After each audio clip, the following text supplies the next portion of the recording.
pour Jen. Je voudrais savoir ce que ça vous a fait le sacrifice des mains envers Regina.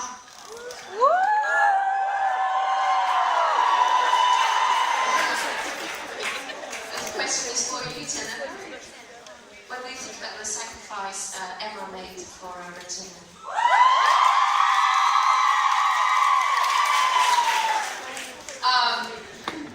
I think it makes a lot of sense, you know? I think that it's great. I think that it's been really cool to watch the development of, you know, Regina being Henry's adopted mother and Emma being his birth mother. And they started in so much conflict in season 1. And to see, I think it's really amazing to see two strong women learn how to get along so well. I don't think we see that a lot on television, and I think that that's a really important thing that we're watching.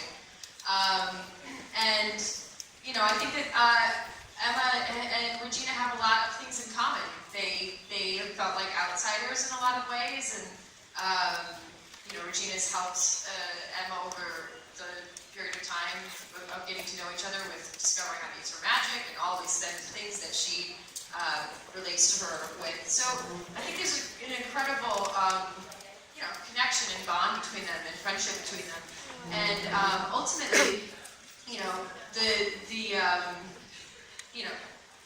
Regina having the darkness engulf her first was terrifying because Emma wants to make sure that Henry is going to have Regina in his life as well. And so that's an immediate threat to wanting to make sure that she's not hurt. But the darkness is also threatening everyone. So, you know, the sacrifice is for Regina, but it is also for everyone in town. You know, it was just that it went after her first. And that friendship has become so strong and so important that obviously it was an immediate and obvious decision for Emma to take action.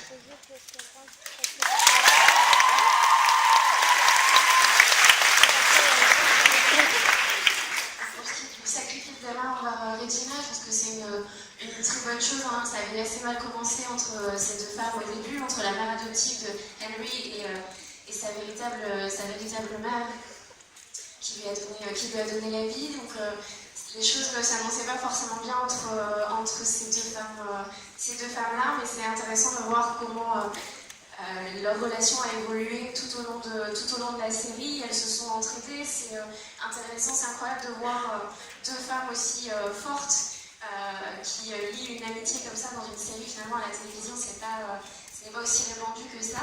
Donc vraiment très intéressant de voir cette évolution. Et puis avant tout ce que Emma veut, c'est protéger Henry. Donc c'est vrai qu'au début Regina semble être celle qui pourrait lui porter préjudice, mais Emma ne veut pas non plus priver Henry de Regina. Donc ce qu'elle veut avant tout, c'est faire attention à lui.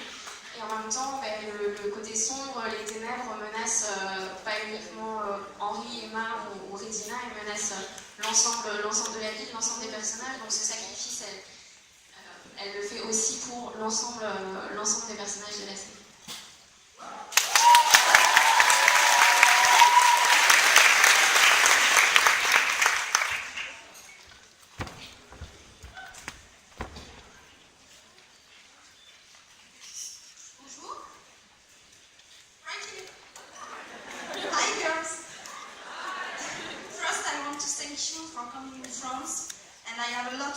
With you, I hope you have fun too. Merci beaucoup. D'abord, merci beaucoup de venir. On passe un très bon moment avec vous et j'espère que c'est le cas également pour vous. I have a question for you. I have a request. Today is the birthday of my friend Mylène. She's not here. She watched Once Upon a Time because of me. I was saying a lot, watch the show, it's amazing, you will love it.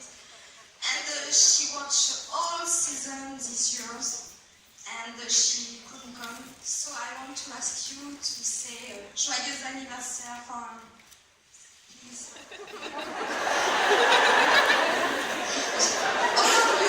all of you, Jane, Georgina, and Victoria.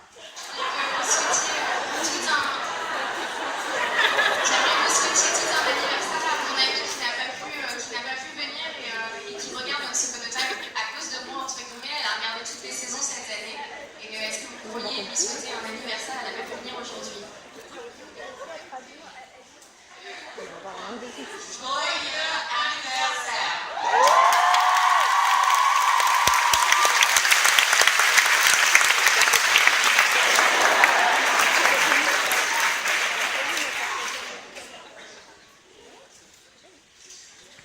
It's so early to be doing a new language that we agree to. Heureux de le faire, mais c'est un peu tôt pour parler une langue étrangère.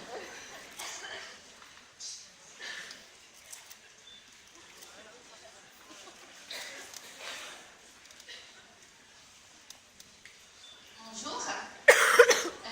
Victoria, je t'aime. J'ai une petite question justement pour Victoria. J'aimerais savoir comment elle a réagi, comment elle a su qu'elle avait le rôle de Cruella et qu'est-ce que ça lui a fait d'avoir un début de romance avec l'auteur. Je ne comprends pas. Oh bon. What was your reaction when you knew that you were to play the part of Cruella? And what's your opinion about the relationship between Cruella and the author? Ooh, I think she loved the author as much as she could. It was a means to an end. I think she was able to fake it brilliantly, as frankly every woman should be able to.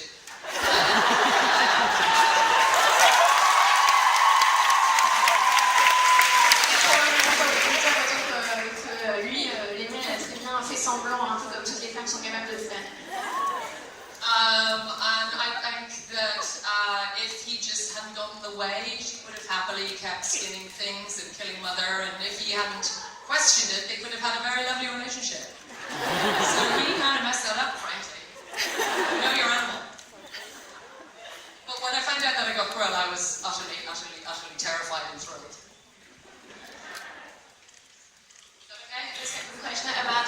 The question about the fact you had the part of Cruella.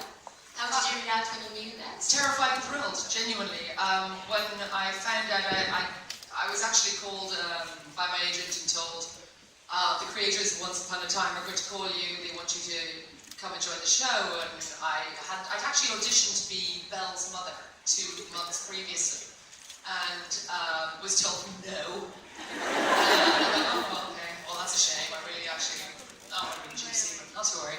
And then I have Adam and Eddie on the phone, and they're talking about jazz era and the 1920s, and I said, well, that's great, guys, but who am I playing? He said, Cruella de Vil.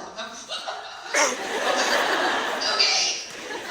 And at first they wanted her to be American, and I thought that's unusual. And then they called me back and said, what are we thinking? She's British. I'm like, well, I know that. So that was very, very exciting. And then, of course, the idea of taking over a role playing Close and previously played utterly terrified me. So I resolutely decided not to watch her version and just stuck to the cartoon and watching once and then put the furs on, darling.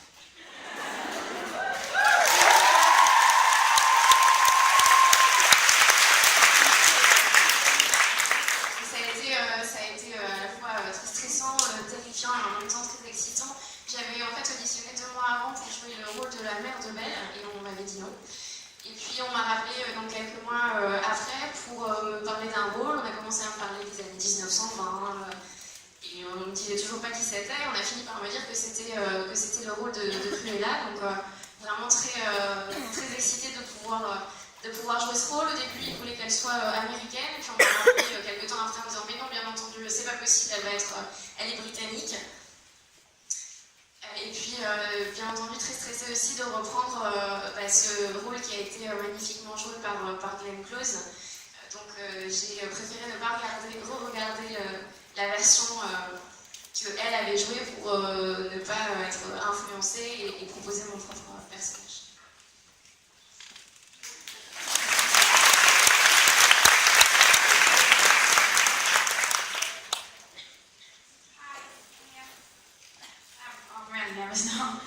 It's for all 3 of you. One of the things about Once Upon a Time is how amazing the costumes are. So I want to know if they're uncomfortable, first of all, and what your favourite costume of the whole season has been, the whole series. Vous avez des costumes incroyables dans Once Upon a Time. Je voulais savoir s'ils étaient confortables et quels étaient vos préférés. I'll start with this question because she gets to wear jeans and she gets to wear fur, so C'est moi qui commence à répondre puisque Jennifer porte des jeans et ma voisine de gauche porte de la fourrure.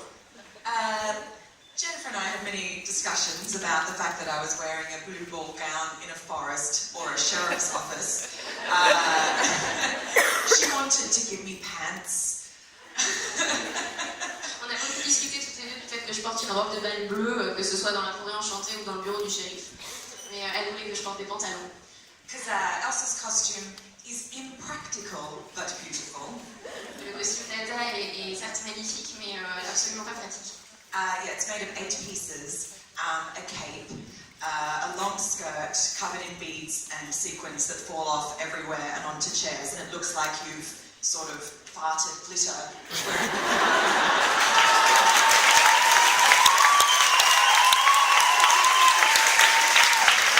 Le costume est composé de 8 parties, notamment cette cape, et puis il y a aussi une jupe longue avec des perles un peu partout, et que d'ailleurs on semait un peu partout quand on laissait. What is fart in French?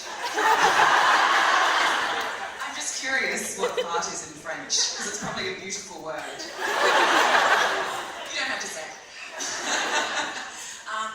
Yes, and also we were in the forest, and not just myself, but a lot of characters, and of course these guys at certain points have to wear very elaborate costumes in forests, and they get caught on trees. Insects crawl into them. Or maybe that was just me, I had a bee buzz into my corset. Yeah, you know, it's a difficult thing to navigate at times, but it's also great because it gives you the character. You have to walk elegantly, you have to stand in a certain way, you have to be the queen when you're wearing something like that. So for an actor's perspective, it helps you so much. But at times you feel very clumsy because you're tripping on it, or someone's standing on it, or the camera's rolling over it. Yeah. C'est très désagréable pour une actrice d'avoir à porter ce type de costume, ça aide à se mettre dans le personnage. Vous savez, quand vous avez une robe telle que celle que je porte, il n'y a pas le choix, vous êtes obligé de marcher de manière élégante, mais bon, c'est pas très pratique, on s'accroche dans les arbres, on a des insectes qui tombent dans le costume, on marche dessus, on se sent parfois très maladroit quand on marche sur sa robe ou quand quelqu'un se tient debout sur votre cape ou que la caméra roule sur votre costume. C'est pas toujours évident. I'm a very girly girl at heart, so I definitely enjoy when Emma gets to wear dresses, so I definitely enjoy that. Je suis une vraie fille au bout de moi, donc vraiment quand j'ai apporté des robes, j'apprécie vraiment. That being said, I did feel like one of my favorite costumes is what we ended up calling Adventure Emma, which was that sort of blue, Yes, that was Adventure Emma when we talked about it. Oh yeah, no, Adventure Emma. In terms of the blue dress, though, I feel like I'm still scarred from that dress, and I didn't wear it. We would be in scenes, and the director would say, we'd be in rehearsal, and he'd say, well, you should stand right there. I said, no, the dress will be there.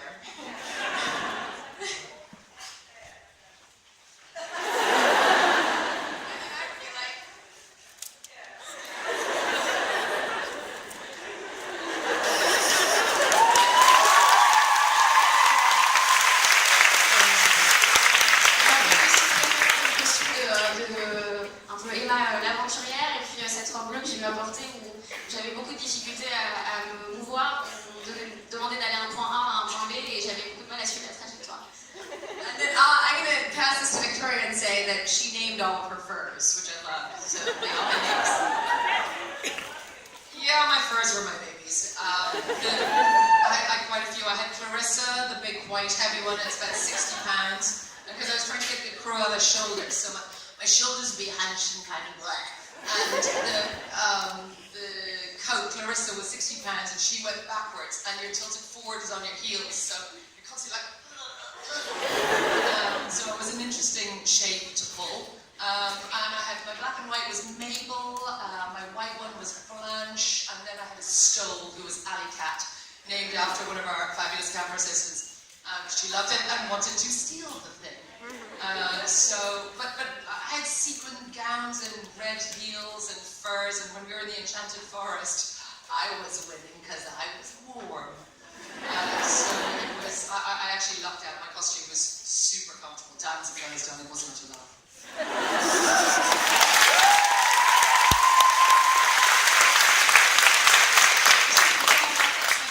Le manteau de fourrure pèse très très lourd, donc il a tendance à entraîner vers l'arrière. Donc quand en plus on est sur les talons, il fallait se pencher en avant, donc ça va donner un peu une forme un peu particulière. Il fallait que j'arrive à me tenir comme il fallait pour bien tenir debout, mais j'ai des costumes magnifiques, ce grand manteau, des talons rouges, donc très, très élégante, même dans la forêt enchantée, et au moins moi j'avais chaud pendant le tournage, donc j'ai de la chance, le costume plutôt confortable. Hi, I love all three of you, but my question is for Georgina. In the backstory, we learn that she has an aunt and her mother has had siblings. And I was wondering what is it like to play opposite of Elizabeth Mitchell and learning that you have an aunt with your powers and all, and in the end she was just using you for her means. Yes, Elizabeth Mitchell was amazing.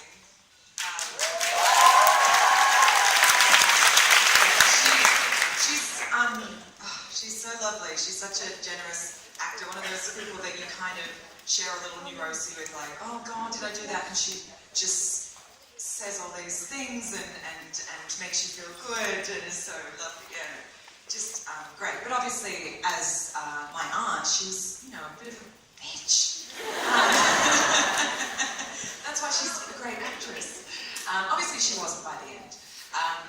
But yeah, it was so hard for Elsa because she really only thought she had Anna as her family, and they're orphans, so that Christmas is small, and they accepted that they were rich for their family. So to find another family member is so wonderful, and she was so filled with joy. But obviously, she had her heart broken there because she trusted her too quickly. And obviously she was incredibly happy to find someone else with powers. Our relationship was very much based on a friendship where we found someone who understood each other because we had powers that we didn't quite know how to deal with in different ways, and that was lovely. But to meet an aunt who has incredible powers like myself, I guess I finally felt like I wasn't such a freak, I wasn't such a monster, there was someone like me. So yeah, that was nice, and the ending was beautiful. It was heartbreaking the way she sacrificed herself, and it was great. And I loved that they drew on the original Snow Queen, Hans Christian Andersen Snow Queen fairy tale of the whole mirror of shattered sight, and I'm really glad they brought that in because that's a beautiful. Read that original story. It's crazy. It's great, and it's cool that they brought that into the show. Sorry. And oh my god. So sorry. C'est vraiment très intéressant pour Elsa de découvrir qu'elle avait d'autres membres de sa famille, notamment le personnage de sa tante, puisque finalement elle a toujours cru qu'elle n'avait que Emma. Donc de découvrir un autre membre de sa famille et un autre personnage qui possède les mêmes pouvoirs qu'elle, finalement ça la rassure, même si sa tante n'a pas toujours que des bonnes intentions envers elle.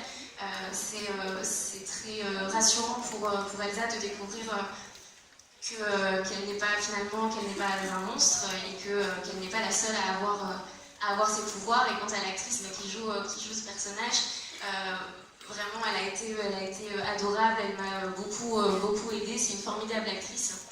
Et puis je suis aussi contente qu'ils aient intégré des choses de l'histoire de la Reine des Neiges à la série.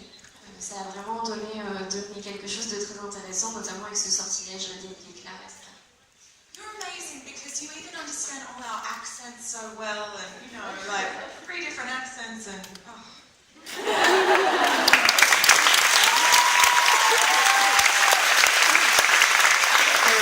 I'll stop talking sorry.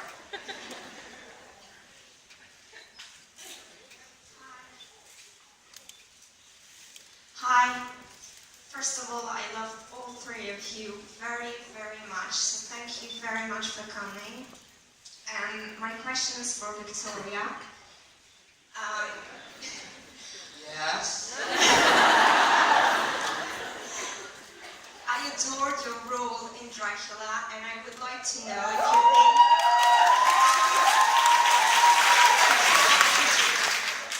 I would like to know if you think that Cruella and Lady Jane would have been great friends or not.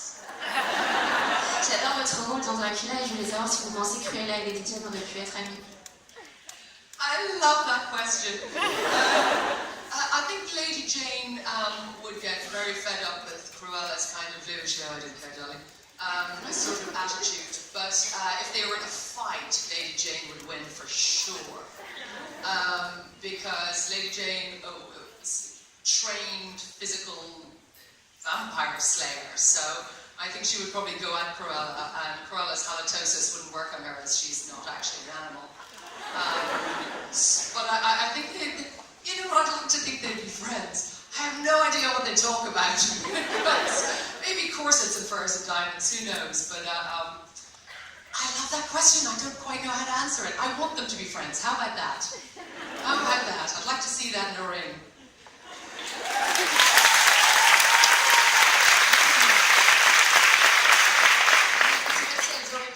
Si elles auraient pu être amies, je pense que les grands airs de Cruella auraient rapidement énervé Lady Jane, mais si elles avaient eu à combattre, par contre, je pense que Lady Jane aurait certainement gagné. Il n'y a pas de doute là-dessus face à Cruella. Alors, j'ai aucune idée de savoir si elles auraient pu être amies. Si elles avaient été amies, je ne sais pas ce qu'elles auraient pu se raconter. Mais c'est une question à laquelle je n'avais pas pensé et que je trouve très intéressante. J'adorerais qu'elles soient amies.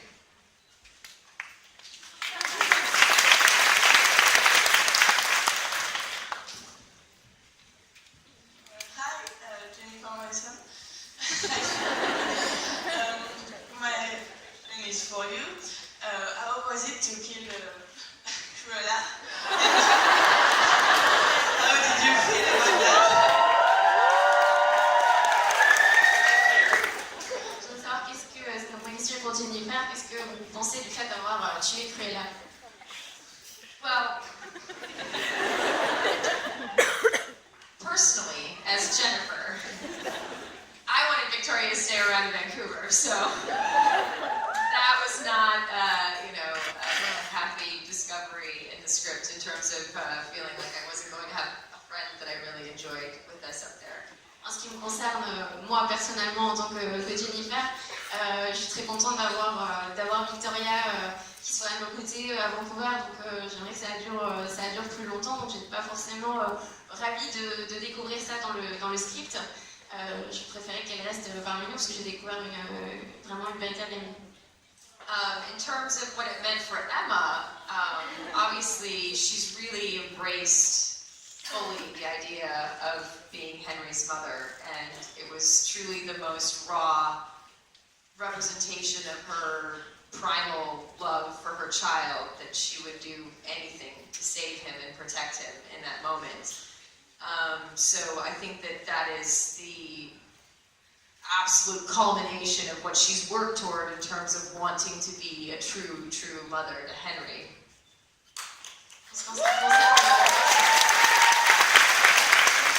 concerne le personnage d'Emma, ce qu'elle souhaite, c'est vraiment de devenir la véritable mère de Henry et de s'en occuper, de prendre soin de lui. Donc finalement, Cruella représentant un danger pour son fils. Voilà, c'est vraiment l'expression de sa maternité et de la volonté de protéger son fils. But in addition to that, it's obviously happening during a time where Emma is being challenged emotionally. She feels betrayed by her parents on a very, very deep level. She feels very guilty that the way her parents tried to protect her meant that Lily had a bad life. There was just so much hurt and anger and loss and fear that had been building inside of her up until that point that was boiling over, and it's a lot of things that she's never faced and she's never dealt with in her life. And And so I think it's a very interesting moment to be able to look at Emma and realize that even though she did it from a very primal place of protecting her son, that magic really does come with a price. And so the magic that is within her makes her capable of things that maybe she doesn't want to be capable of.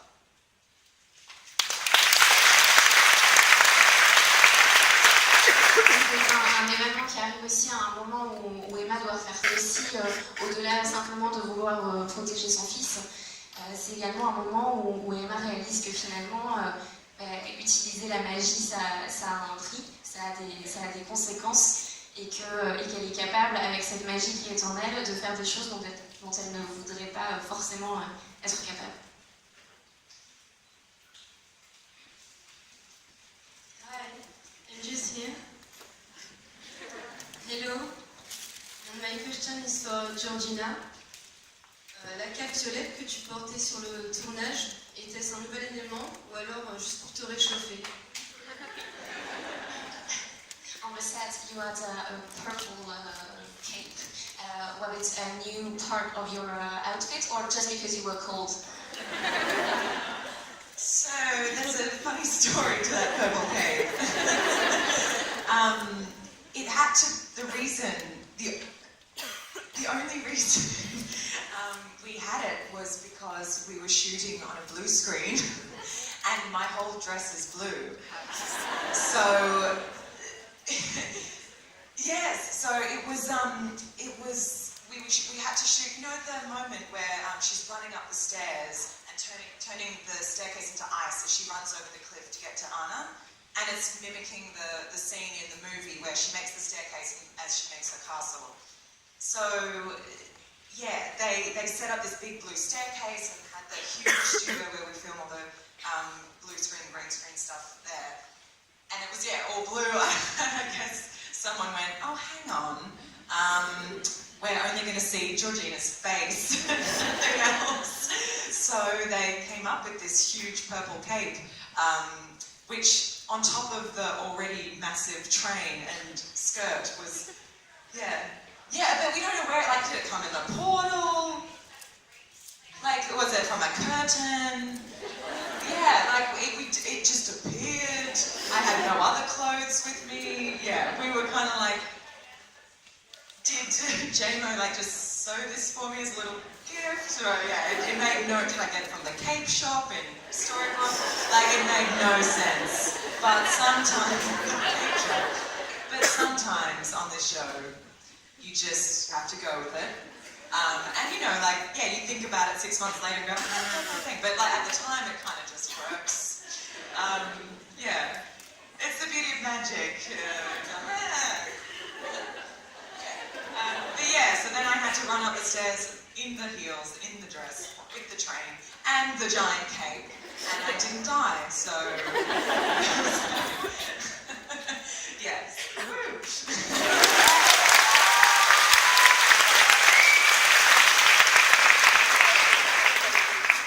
En fait, il y a une histoire amusante par rapport à cette cape. La seule raison, c'est que on tournait tout simplement dans une pièce qui était couverte d'écran bleu.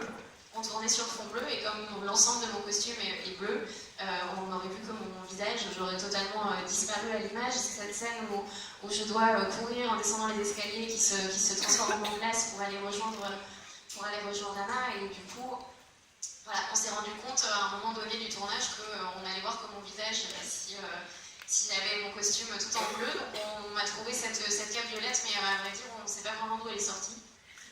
C'est la beauté de la magie, elle était juste apparue comme ça, on ne sait pas où ils l'ont trouvée, si elle est faite avec un rideau ou quoi que ce soit, on n'a aucune idée d'où elle est venue. Mais c'était amusant à jouer, ces escaliers où je devais descendre, j'avais des très grands talons, ma robe longue avec une énorme traîne, plus la cape, et je m'en suis sortie, je suis sortie vivante de ce tournage. Mais oui, cette cape violette est apparue à un moment donné.